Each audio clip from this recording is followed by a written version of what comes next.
Nós vamos dar continuidade no capítulo 11, que trata dos reinos, mineral, vegetal e animal. Então, na última segunda-feira passada, nós estávamos tratando do reino animal. Então, nós vamos dar continuidade. Na questão 606,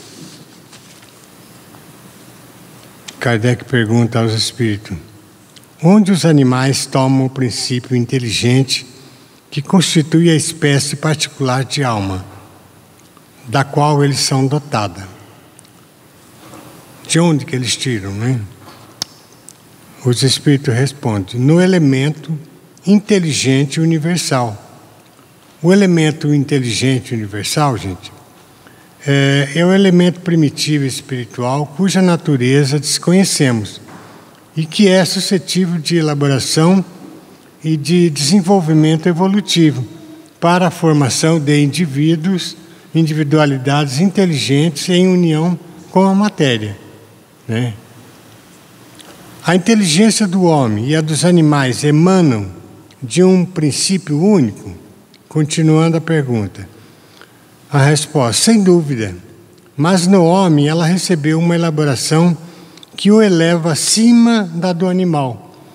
O homem recebeu um princípio inteligente que sobrepõe a do animal, porque ele vai ter o livre-arbítrio, e o animal não tem.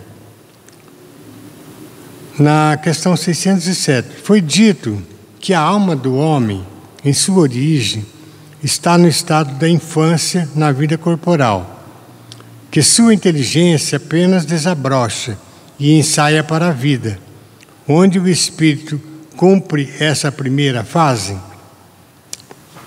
a partir da infância, antes disso, onde que ele cumpre essa fase? Numa série de existência que precede o período que chamais de humanidade. A alma pareceria, assim, ter sido o princípio inteligente dos seres inferiores da criação. Não dissemos que tudo se encaixa na natureza, tudo se encadeia na natureza e tende à unidade? É nesses seres que estáis longe de conhecer totalmente que o princípio inteligente se elabora, individualiza-se pouco a pouco e ensaia para a vida, como dissemos. É, de alguma sorte, um trabalho preparatório, como o da germinação, em seguida ao qual o princípio inteligente sofre transformação e se torna espírito. Nós estamos falando de transformações, viu, gente? Desde na fase primitiva, as transformações que existem, vamos dizer, desde lá do reino mineral. É então que começa para ele o período da humanidade, quando ele se torna espírito, que vai começar o período da humanidade para ele. E com ele a consciência de seu futuro, a distinção do bem e do mal e a responsabilidade de seus atos, como depois do período da infância, vem o da adolescência, depois a juventude e, enfim, a idade madura. Não há, de resto, nessa origem, nada que deva humilhar o homem. Os grandes gênios são humilhados por terem sido fetos informes no seio de sua mãe. Se alguma coisa deve humilhá-los, é sua inferioridade diante de Deus e sua impotência para sondar as profundezas de seu desígnio e a sabedoria das leis que regem a harmonia do universo.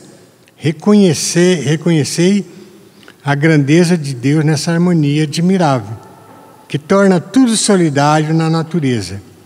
Crer que Deus haja feito alguma coisa sem objetivo e criado seres inteligentes sem futuro seria blasfemar contra a sua bondade, que se estende sobre todas as suas criaturas. Então, Deus não se contradiz. Às vezes a pessoa, não, mas isso não está certo, há uma contradição nisso. Não, Deus nunca se contradiz, porque tudo que Ele faz está certo. Então basta apenas a gente acreditar nisso aí. Esse período de humanização começa sobre a Terra, como da humanização, quando ele se torna espírito, né? A Terra não é o ponto de partida, gente, da primeira encarnação humana. O período de humanização começa, em geral, em mundos ainda mais inferiores. Isso, entretanto, não é uma regra absoluta, e poderá acontecer que um espírito, desde o seu começo humano, esteja apto a viver sobre a Terra. Esse caso não é frequente, e seria antes uma exceção. Então, nós pensamos que a primeira encarnação humana se deu na Terra, né? É muita ilusão pensarmos isso. Isso vem de mundos, né, anteriores. 608. O espírito do homem, depois de sua morte, tem consciência da existência que lhe precederam o período da humanidade? Não, porque não é nesse período que começa para ele a vida de espírito. E é mesmo difícil que se lembre de suas primeiras existências como homem. Como o homem absolutamente não se lembra mais dos primeiros tempos de sua infância, e ainda menos do tempo que passou no seio de sua mãe, por isso os Espíritos nos dizem que não sabem como começaram, porque são períodos muito antes, né? Então não tem condição de saber. Isso nós estamos falando de bilhões de anos atrás, né? Quando podemos dizer que foi o início, né?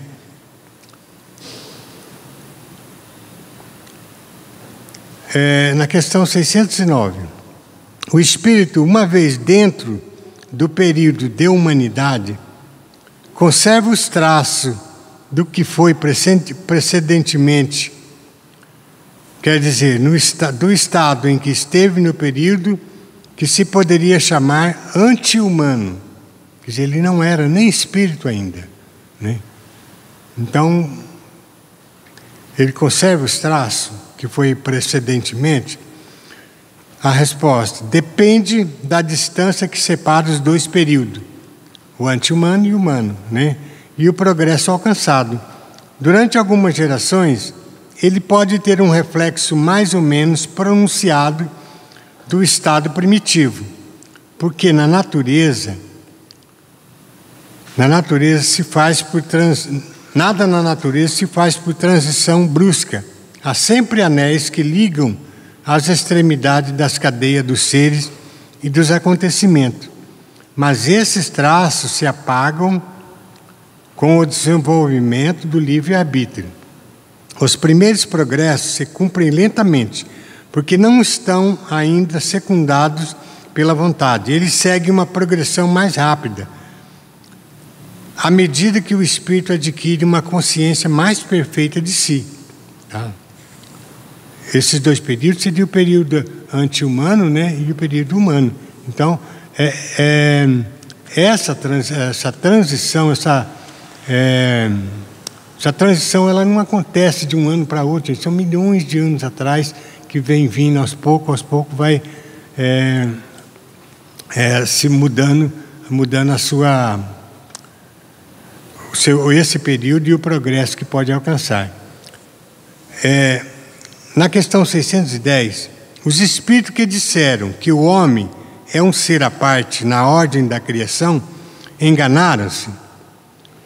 Não, resposta. Mas a questão não foi desenvolvida. E, aliás, há coisas que não podem chegar senão em seu tempo. O homem é, com efeito, um ser à parte, porque ele tem faculdades que o distinguem de todos os outros e tem um outro destino. A espécie humana é aquela que Deus escolheu para a encarnação dos seres que podem conhecê-lo. Tem um comentário aqui que eu fiz, né, na questão dos animais, né, quando eles morrem, eles reencarnam quase que de imediato, pois eles não carregam as mazelas, né? Como nós humanos, e evoluíram por meio, a evolução dele é através da transmigração, tá? Sem possuir consciência de si mesmo. E de acordo com a visão espírita, o mais evoluído aí é o cão, de acordo com a visão espírita.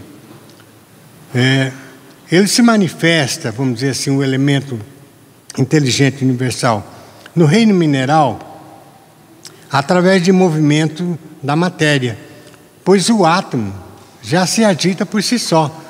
Então a pedra, por exemplo, ela não está parada, tem os átomos que estão ali, ó, se movimentando, se agitando, tá?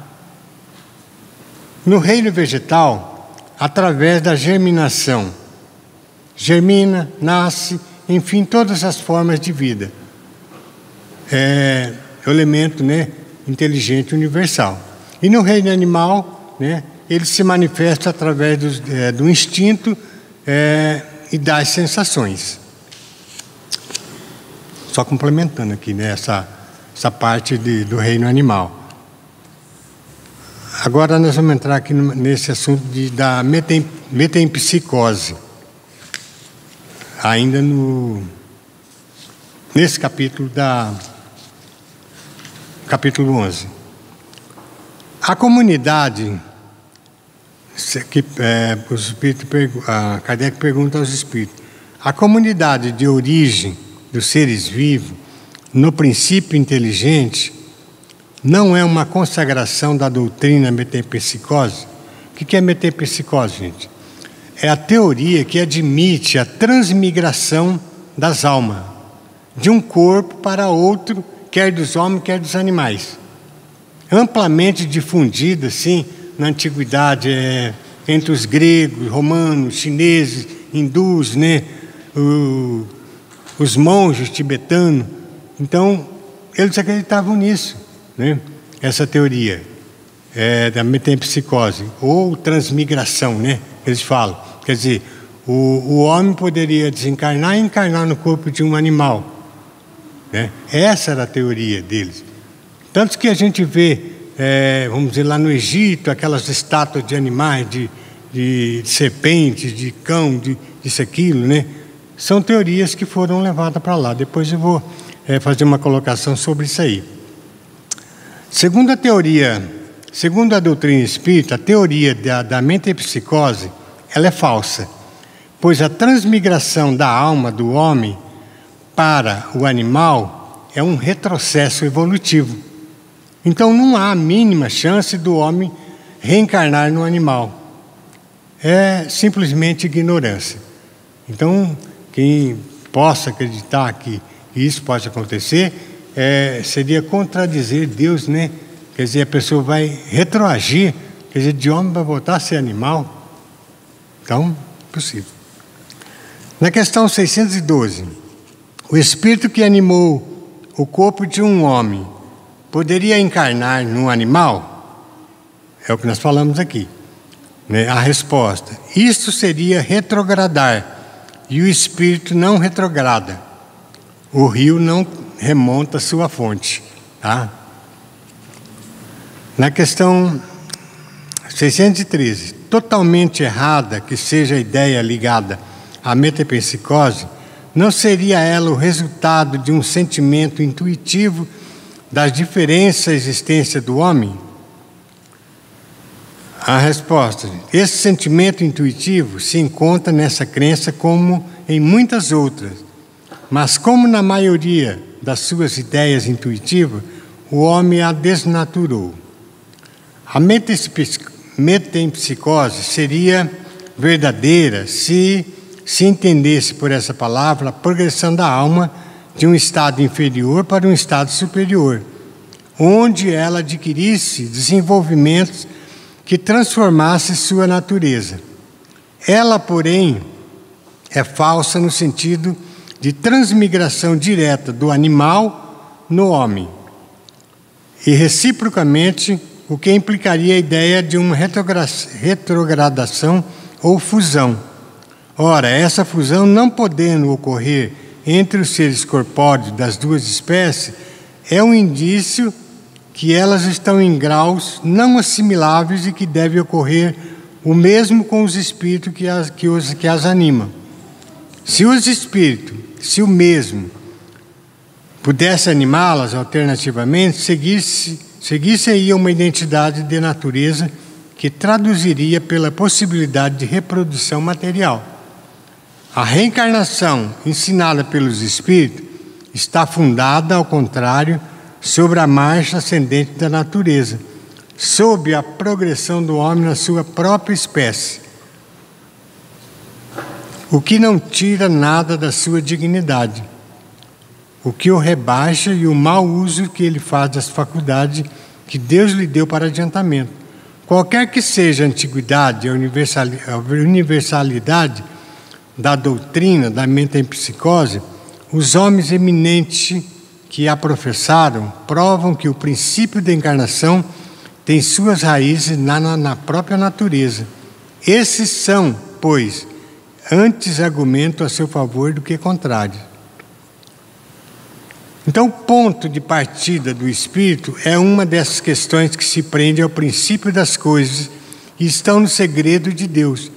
Não é dado ao homem conhecê-las de maneira absoluta, e ele não pode fazer a esse respeito senão suposições. Construir sistema mais ou menos provável, os espíritos estão longe de conhecerem tudo sobre o que eles não sabem. Também pode ter opiniões pessoais ou mais ou menos sensata. Estão muito longe de conhecer tudo, gente, tá? Somente Deus, né? O segredo, para penetrar nos segredos de Deus, tem que ser muito da altura dele. Quanto às relações misteriosas que existem entre o homem e os animais, repetimos, isto está no segredo de Deus, como muitas outras coisas, cujo conhecimento atual não importa ao nosso adiantamento e sobre os quais seriam inútil insistir. Então, é o que a gente fala, Deus nunca se contradiz, sempre está tudo certo sobre isso aí. Só para complementar aqui,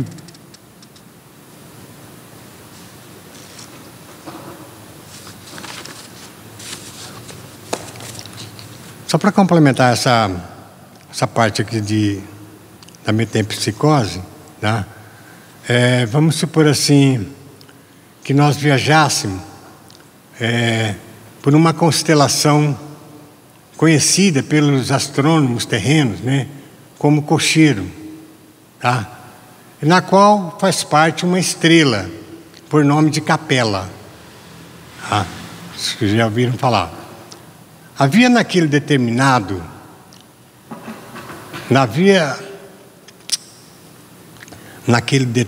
mundo, naquele orbe, né, uma parcela da população agindo em total dissonância com o padrão evolutivo dos demais habitantes. Tá? Depois a gente faz uma comparação dos demais habitantes. Razão pela qual, à medida que eles desencarnavam, eles eram conduzidos a outros mundos inferiores, tá? Consonante com seu nível moral, Um desses planetas, né, que eles foram conduzidos, esses que foram degradados, né, era a Terra, tá? Aqui chegaram os exilados. Tanto se fala os exilados da Capela, tem um livro que vocês podem ler, formando as chamadas raças adâmicas, né? Que originaram, inclusive, os povos do Egito, da Índia, tá? Ocorreu que, diferentemente dos corpos de compleição refinada que eles estavam lá na Capela, tá? Eles vieram aqui para a Terra, né? O planeta deles, a estrela onde eles moravam, era um planeta ditoso. Lembra dos 5 mundos, né? Depois de ditoso tem o celeste. Então era um planeta feliz, né? Não era perfeito, mas era totalmente feliz o povo, né? Eles tiveram, esse pessoal que veio para cá, tiveram que adotar veículos carnais ainda grosseiros, de aspectos pré-históricos, né? É peculiar aos primeiros hominídeos, quer dizer, logo no início. Então, eram praticamente pré-históricos, né? Daí, a conclusão de... Eles têm a sensação de terem vindo para habitar corpos de animais, fato este que ficou gravado em seus inconscientes, como punição divina, tá? E que deu origem à teoria da metempsicose, que hoje deve ser compreendida como uma variante imprecisa da reencarnação, que é um dos princípios fundamentais do Espiritismo, tá? Essa teoria, né, que a gente aceita um pouco. Então a gente faz uma comparação. Um dia eu vi a irmã Delice, que um dia falou assim: olha, nós estamos num planeta de regeneração, estamos partindo para um planeta de regeneração. Esse pessoal, vamos dizer assim, como se esse pessoal que saíram de Capela para cá, vai acontecer o mesmo daqui, né, com esse povo para planetas inferiores. Vai chegar um ponto, ela falou isso uma vez, eu nunca esqueci disso daí. Quem tiver a oportunidade de ler, leia Exilados de Capela, que vai ter uma compreensão maior de como se deu essa teoria da metempsicose. Aqui nós encerramos então aqui esse capítulo, né? Tá? E vamos passar agora ao estudo do Evangelho.